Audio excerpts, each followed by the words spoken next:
KBC में करोड़पति पति। सूरज के जीवन का एक ही फंडा था कि मेहनत तो गधा भी करता है, घर बैठे जो कमाए समझदार वही होता है। इसीलिए उसने कभी नौकरी ही नहीं ढूंढी।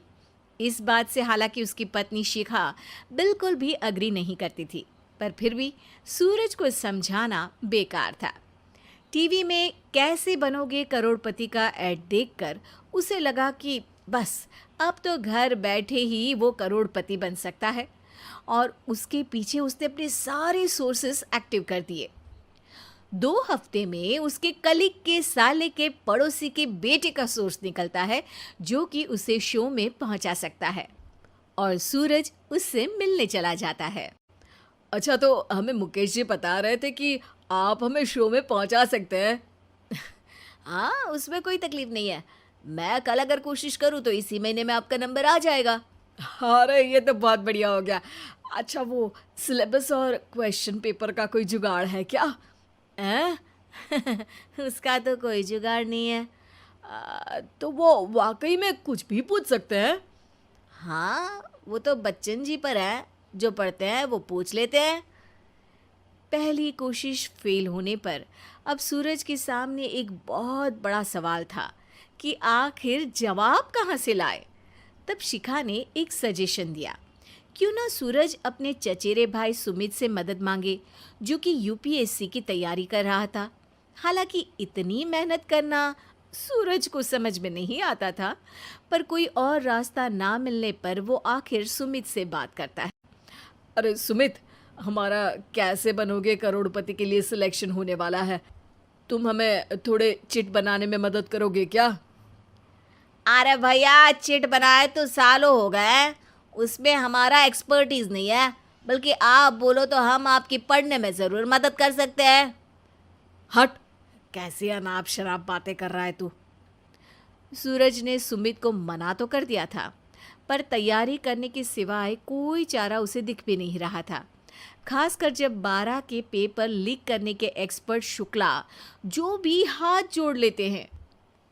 आखिर सूरज को सुमित के पास जाना ही पड़ा, और उसने सुमित और शिखा से वादा किया कि वो बहुत मेहनत करेगा। 1 महीने की तैयारी के बाद फाइनल हुआ कि शो से 1 हफ्ते पहले एक ट्रायल खेला जाएगा, जहां पर सारे रिश्तेदार ऑडियंस की जगह पर होंगे और शिखा सवाल पूछेगी। दूर दराज से भी रिश्तेदार आकर हाजिर हो गए देखने कि आखिर कैसे बनेगा सुमित करोड़पति।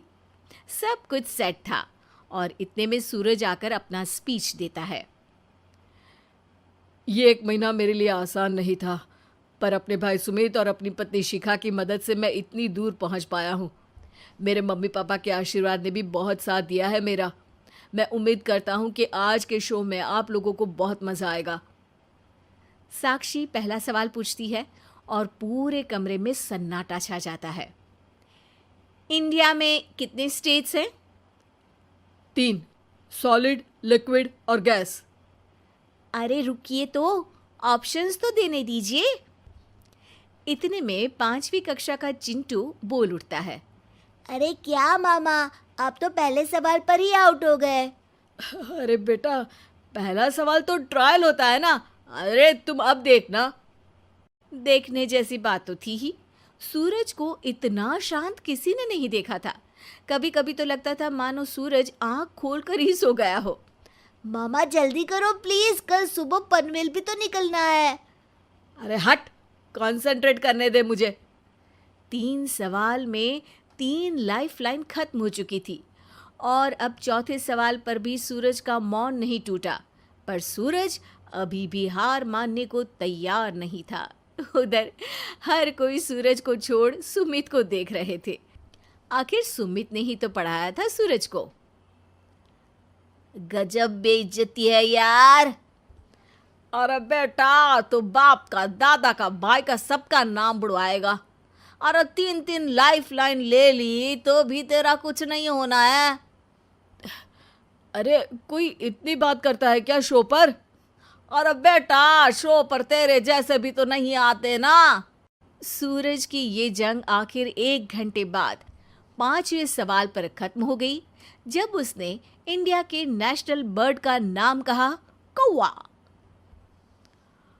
अरे बेटा, मजा तो बहुत आया, बस थोड़ा टाइम पर खत्म होता तो आनंद भी आ जाता। ताने बारिश के बूंदों की तरह बरस रहे थे और सूरज को भी समझ आ रहा था कि ये करोड़पति बनना शायद उसके बस के बाहर की बात है। पर वो आखिर ये बात मान कैसे लेता? वो सख्त लौंडा जो ठहरा, उसने सोचा कि बेइज्जती तो हो ही चुकी है, पर अगर मैं हार नहीं मानूं तो शायद कुछ हो सकता है। शिखा, तुम देखना, असली शो में आग लगा दूंगा, आग। करोड़पति बनूंगा मैं। हाँ, सब्जियां खत्म हो गई है घर पे, ले आओ। पहले पति बन जाओ, फिर करोड़पति बनना। अरे गजब बेइज्जती है यार। बेटा, अभी तो घर पर ही हुई है, 1 हफ्ते में तो तुम देश के सामने करवा कर आओगे। वैसे जब टीवी पर जाओ ना, तो बस अपने मम्मी का ही नाम लेना, ठीक है? कोई पूछे तो बोलना कि पापा नहीं है मेरे। अरे पढ़ाई की, पेपर निकलवाए, इतने सारे लोगों को खाना खिलवाया, क्या फ़र्क पड़ा? इसीलिए मैं कहता हूँ कि मेहनत तो गधा भी करता है, घर बैठे जो कमाए वही सिकंदर। लेकिन मामा, गधे भी जानते हैं कि हमारा राष्ट्रीय पक्षी मोर है।